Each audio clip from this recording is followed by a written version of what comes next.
E aí pessoal, mais um vídeo aqui no Roteiro Premiado e hoje eu vou falar um pouco sobre Birds of Prey, Aves de Rapina, Arlequina e sua emancipação fantabulosa, que depois teve seu título alterado para Arlequina em Aves de Rapina, em razão da baixa bilheteria do filme, mas esse não é um assunto que eu vou entrar aqui. E agora ele chegou mais cedo para home video por causa das questões da crise de distribuição do cinema por causa da pandemia do coronavírus. Eu fiquei muito curioso para como eles iam resolver esse projeto, já que na mesma época a gente tinha em produção o Aves de Rapina e o Coringa estrelado pelo Joaquin Phoenix. E ainda teve toda aquela questão da possível saída do Jared Leto, que não foi confirmada oficialmente, mas convenhamos, todo mundo sabe que ele não deve voltar. E eu tava curioso para saber como eles iam resolver a questão da continuidade do universo, agora que você tem Shazam, Aquaman, como eles iam mais ou menos encaixar tudo isso. E a solução deles é simples, eles não encaixam nada. Na história desse filme, a Arlequina terminou seu relacionamento com o Coringa, uma razão, claro, para poder tirar o personagem da jogada, e no meio da sua jornada de emancipação, como o próprio subtítulo do filme diz, ela acaba se envolvendo em uma trama de crime relacionada ao vilão Máscara Negra, o que vai levando grande parte da cidade a uma caçada à Arlequina. Sobre a questão da ligação do universo de si, como eu já tinha falado,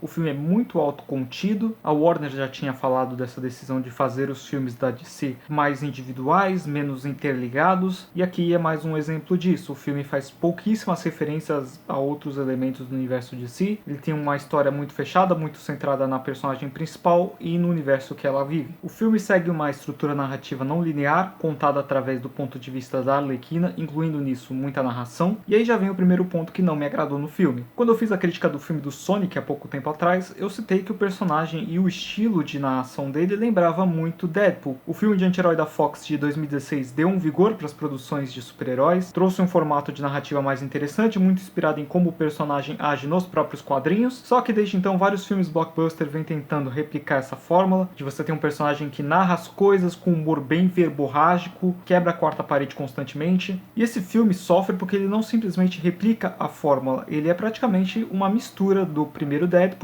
com o segundo Deadpool de 2018 na forma de contar a narrativa. Só que o problema é que a edição dessa narrativa não linear aqui não funciona muito bem e o humor também não funciona muito bem. Eu vi algumas pessoas falando que o formato bagunçado, digamos assim, da narrativa poderia ser por causa que o filme é uma representação de como é o fluxo de pensamento da personagem, a Arlequina. Um reflexo dessa forma caótica dela de ver e pensar nas coisas. Acho até um argumento de certa forma válido, mas tem como você organizar isso fazendo um ritmo ficar bom. Isso tudo é um problema ainda maior porque meio que a narrativa principal não importa muito, não é uma coisa que o espectador se interessa tanto. Envolve a questão de um roubo de um diamante com um grupo da gangue do Máscara Negra, só que esse diamante é simplesmente um MacGuffin, aquele objeto que apenas move a história, mas que não importa realmente pro espectador. Dito isso, o personagem do Máscara Negra, interpretado pelo Ewan McGregor, ele é bem interessante. Puxa bastante pra comédia, uma atuação bem afetada, você vê que o Ewan McGregor ele tá muito livre no personagem, mas o filme funciona mesmo quando você tem a Arlequina em cena, e nisso tem que se dar todos os elogios a Margot Robbie. Ela é uma baita de uma atriz, uma das de maior destaque dessa geração. Ela já tinha se destacado como Arlequina no Esquadrão Suicida de 2016, apesar da qualidade terrível daquele filme, e aqui com material melhor, com mais tempo em tela, ela brilha ainda mais. Acho que da mesma forma que certos atores ficam diretamente relacionados aos seus papéis nesses filmes de super-herói, como o Robert Downey Jr. ao Homem de Ferro, em suas devidas proporções, eu acho que ela tem tudo para ficar marcada como Arlequina, uma representação muito boa do que é a personagem. Dito isso, eu não me convenci de que talvez a Arlequina pudesse carregar um filme sozinho. Essa já era a minha preocupação antes do filme sair. É uma personagem interessante?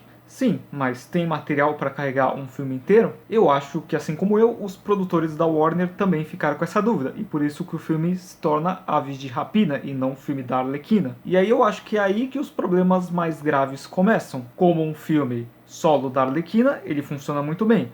Como um filme do grupo Aves de Rapina, ele é muito fraco. Todas as personagens coadjuvantes, que na questão da trama principal são as que realmente movem a história para frente, acabam ficando subutilizadas, com pouco tempo de tela e pouco desenvolvimento das personagens em si. Acho que a coadjuvante que tem mais tempo de tela é a Canário Negro, interpretada pela Yumi Collett-Bell. Ela trabalha para o Máscara Negra e meio que tem um arco de mudança de lado. E uma coisa que eu já adianto pro caso dela e para as outras, eu acho que todas as atrizes estão bem. O problema não são as atuações, o problema é o fato de nenhuma delas ter tempo de tela e material suficiente para trabalhar o desenvolvimento de cada personagem. Isso se encaixa também para Rosie Perez, que faz a policial René Montoya, que parece também que vai ter um arco mais desenvolvido em relação ao passado dela, mas isso é jogado no começo e é pouco abordado depois. A Cassandra Cain, interpretada pela Ella J. Basco, funciona como o garoto do Deadpool 2, da mesma forma que você tinha o garoto no 2, aqui você tem a garota rebelde que comete crimes e funciona meio que como o ponto central de desejo da história. E eu acho que a mais prejudicada foi a Mary Elizabeth Winstead como a caçadora. Ela provavelmente é a segunda atriz ali de mais reconhecimento, só atrás da Margot Robbie, e a personagem dela é a que tem o background mais interligado com a história principal. Então eu achei que ela seria muito mais importante, mas ela acaba resumida mais a piadas do que um desenvolvimento mais sério. As questões dela são abordadas em um simples flashback que não te dá tempo para se interessar e de se relacionar com a personagem. O maior destaque do filme com certeza são as cenas de ação. O filme é dirigido pela Kate Young, que não tem muita experiência ainda como diretora, mas para construir as cenas de ação, a produção teve a ajuda do Chad Stahelski, que é o diretor de toda a franquia John Wick, o que já diz muito sobre o nível de qualidade alcançado aqui. As cenas de ação são muito boas, são muito variadas em estilo. Tem uma da Arlequina numa delegacia que eu achei excelente, acho que é a melhor cena do filme. E ao mesmo tempo, o filme consegue criar cenas de ação com muitas personagens que não se tornam confusas, não viram aquela bagunça na edição. O ritmo dessas cenas funciona muito bem, a ação é com certeza a melhor coisa do filme. E a violência e a classificação indicativa mais alta, às vezes se justificam, às vezes não. Boa parte do tempo eu sentia que era meio desnecessário. Em poucos momentos você tem uma violência mais extrema muito bem encaixada. Acho que a classificação indicativa mais alta, ela funciona muito bem por causa da abordagem das temáticas, muito mais do que da abordagem da violência. O visual do filme também é bem interessante, ele tem um estilo muito próprio em relação a outros filmes da DC. Essa questão dele ser bem colorido, dele ser bem diverso, eu acho que é o que eles queriam fazer na pós-produção com o Esquadrão Suicida e deu muito errado. Aliás, o estilo de muitos elementos narrativos do Esquadrão Suicida estão aqui, seja por bem, seja por mal. Acho que no começo esse estilo dessa Gotham muito colorida pode incomodar quem já está acostumado com aquelas representações mais sombrias, que é o comum, mas depois de um tempo você se acostuma e eu acho que se encaixa bem com a proposta. Aves de Rapina tem uma narrativa muito inconsistente, muito derivada, funciona muito bem como um filme da Arlequina, como o desenvolvimento da personagem,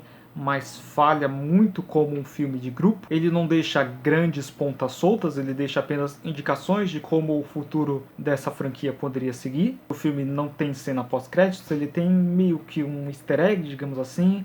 Se você esperou no cinema até o final, eu tenho pena de você. O destaque mesmo fica para cenas de ação, e eu espero que em possíveis continuações eles achem fórmulas mais originais e mais interessantes de apresentar essa história. Então vou fechar minha avaliação do Aves de Rapina com uma nota 6 de 10. Apesar de seus problemas, não é um filme ruim, é um filme até divertido em alguns momentos. E é isso, pessoal, obrigado por acompanharem mais um vídeo. Não se esqueçam de curtir, de comentar a sua opinião sobre o filme aqui embaixo. Se possível, se inscrever no canal para acompanhar novas críticas. E é isso, até a próxima, tchau!